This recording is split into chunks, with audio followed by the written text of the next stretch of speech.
Coming up in today's video, we visit the BCA Zoo to see all the brilliant animals they have on offer. We get up close with some curious monkeys, and we get to see two of the cutest residents at the BCA Zoo. Also coming up, we'll get to have a quick look at the wonderful BCA farm as well. Welcome to the Berkshire College of Agriculture Zoo on Harry HG.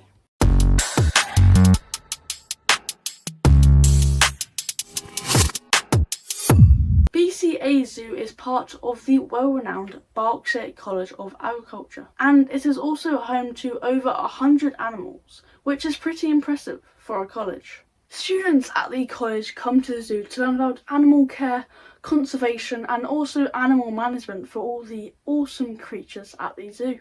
It's not just college students that will get to see this awesome mini zoo, because every now and then the zoo will hold open days for anyone who wants to have a look around this zoo. If I remember correctly, entry fee is around £8, and then once you've done that you are free to walk around the zoo.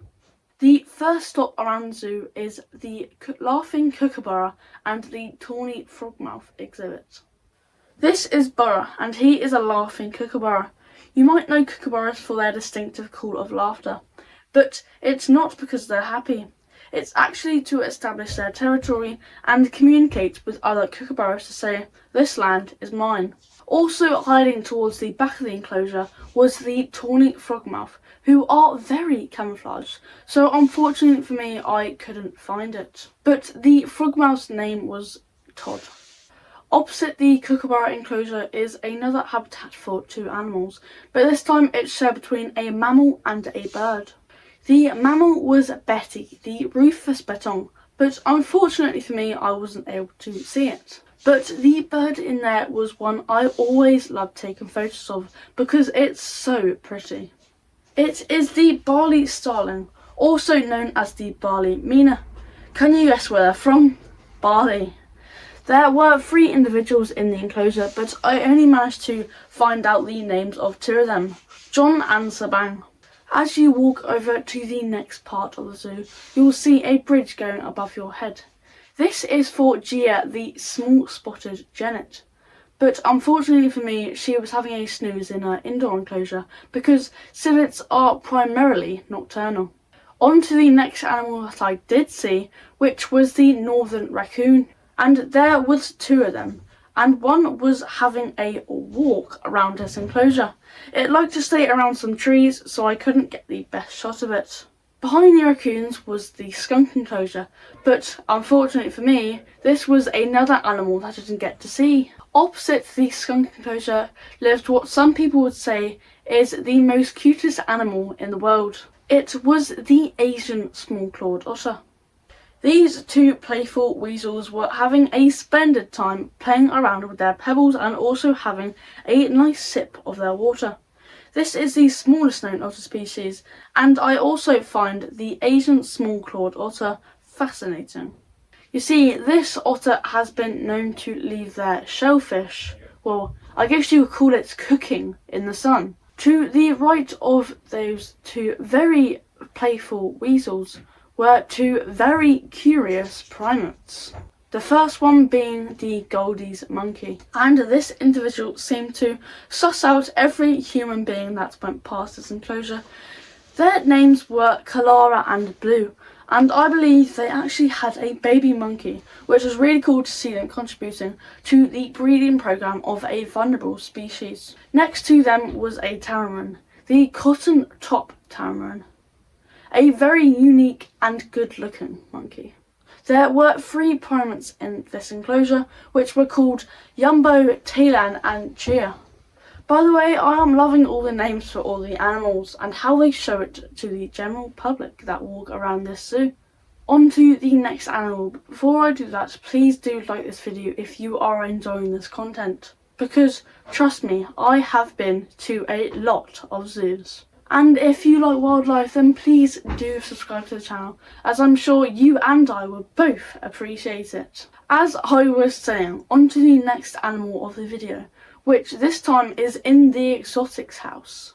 In here there's fish, reptiles, invertebrates and lots of amphibians. Due to the reflections of the glass, I didn't get to take a video of every animal in there, but here's the animals I did get to video. There were lots and lots of inverts in there, but the bugs I managed to capture were the Madagascar hissing cockroach, the leaf insect, and also the sun beetle. All very cool animals, but let's get on to the next weird and wonderful animal in the exotics house, which was the bristle-nosed catfish. A very distinctive fish because of those huge bristles around its mouth. Did you know that in the bristle-nosed catfish's world, the bigger the bristles, the more attractive you are? Could you imagine that in a human's world? Everyone would have beards down to their feet. The penultimate animal in the exotics house has a very striking blue on it. It is the poison dart frog.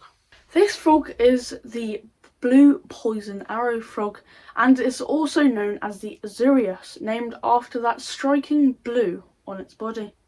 The last animal in the exotics house is a very beautiful one, and one that was posing perfectly for a photo. It is the green tree skink, and they are very beautiful. A cool thing about skinks is that they are known to detach their tails in defence when a predator is either biting or grabbing onto their tail. Now we head out of the exotics house, and when you do that, you'll meet Cassandra and the kids. As you can see, these are all meerkats who have probably one of the most fascinating social lives out of any animal. For example, one of the jobs could be the sentry, the meerkat who is on the lookout for any danger, whether it's in the sky or on the ground. There's a few enclosures to the right of that, like the porcupine enclosure or the squirrel monkey habitat, or maybe even the ring-tailed lemur exhibit. But unfortunately for me, they were either too quick for the camera or hiding away in their enclosure. Time for the next and last section of BCA Zoo, which was the nocturnal house. In there you'll get to see Earth's only venomous primate, which is the pygmy slow loris. When a pygmy slow loris feels threatened, it will lick its upper arm, which is home to the brachial gland, and then that venom will be mixed with the saliva, which will then be used in its bite. So finally we have toured the whole zoo. It's a great little place, and I recommend if you want a wildlife park that's kind of got a mini zoo vibe, then this is the place. But of course you can only go on open days. Thanks for watching today's video, and we're going to finish off with the amazing farm they had there as well. And don't forget, if you like this content or any content about animals, then please do subscribe to the channel, as I would really appreciate it. If you do want me to focus more on zoos, then please do comment below.